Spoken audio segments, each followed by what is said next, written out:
करने लगे।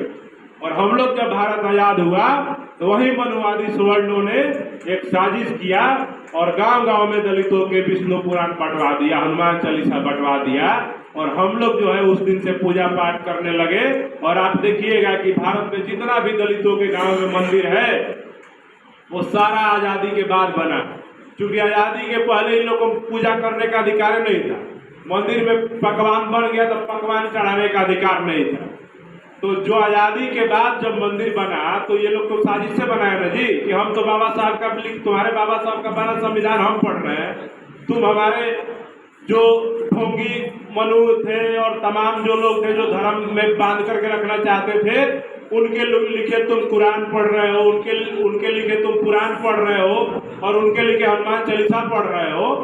तो जब तुम हनुमान चालीसा विष्णु पुराण पढ़ोगे तो तुम्हारा बच्चों का विकास होगा कि भारत का संविधान पढ़ोगे तो विकास होगा? संविधान पढ़ेगा तो आज हम लोग को ये समझने की आवश्यकता है कि भारत का संविधान जो है वही हमको शिक्षा का अधिकार देता है, वही हमें नौकरी का अधिकार देता है, वही हमें आरक्षण का अधिकार देता है, वही हमें बेहतर जिंदगी जीने का अधिकार देता है, वही हमें अच्छा कपड़ा पहनने का अधिकार देता है, वही संविधान हमें बढ़िया गाड़ी में घूमने का अधिकार देता है।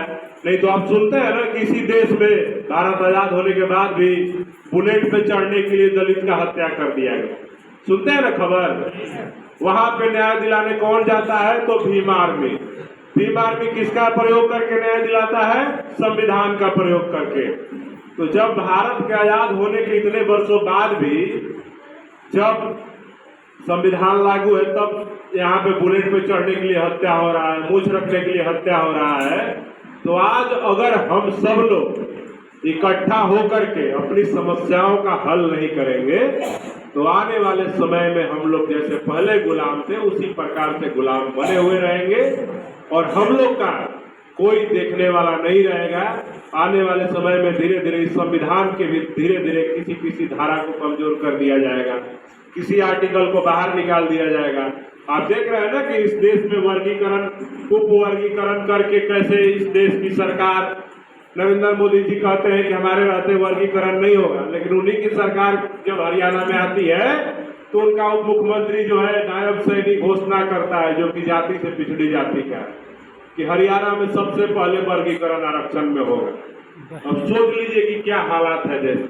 अगर आज आप इकट्ठा नहीं हुए, अब सब लोग मिलकर के इकट्ठा होकर के आप लोग संगठित होकर के अपने हक अधिकार की लड़ाई नहीं लड़े, अपने वोट की ताकत को नहीं पहचाने, आने वाले विधानसभा चुनाव में जो भाजपा के साथ सरकार चला रहे हैं बिहार में नीतीश कुमार जी, इनको अगर सत्ता से बेदखल नहीं किए तो मैं आपको दावे के साथ कह सकता हूं कि बिहार में जिस दिन दोबारा भाजपा सत्ता में आ जाएगी तो ये आरक्षण के जो वर्गीकरण के समर्थक लोग उनकी भी बहु चुनाव लड़ रही है।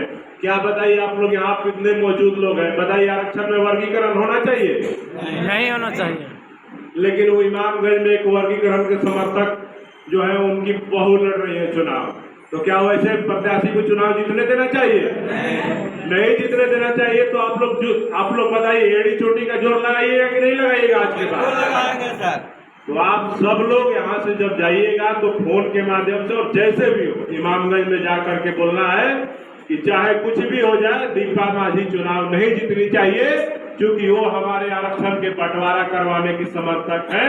उनके ससुर जी दिल्ली में बोलते हैं कि आरक्षण को खत्म कर दो, इसका वर्गीकरण कर दो।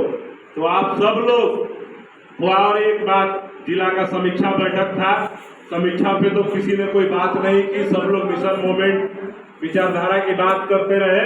तो मैंने किसी को कुछ भी नहीं कहा था आने से पहले कि यहाँ पे मैं जिला समीक्षा बैठक जिलाध्यक्ष का चुनाव के लिए मैं क्या प्रक्रिया अपनाऊंगा, लेकिन यहाँ आने के बाद मैंने सबके पास पर्ची भिजवाई, सबको मिला था एक एक पर्ची, और पर्ची भिजवा करके मैंने बोला कि आप लोग को जिसको लगे उसका नाम उस पर लिख दीजिए, और आप सबने लिखा भी और वो पर्ची इकट्ठा भी हो गया है। पर्ची लाइएगा भाई।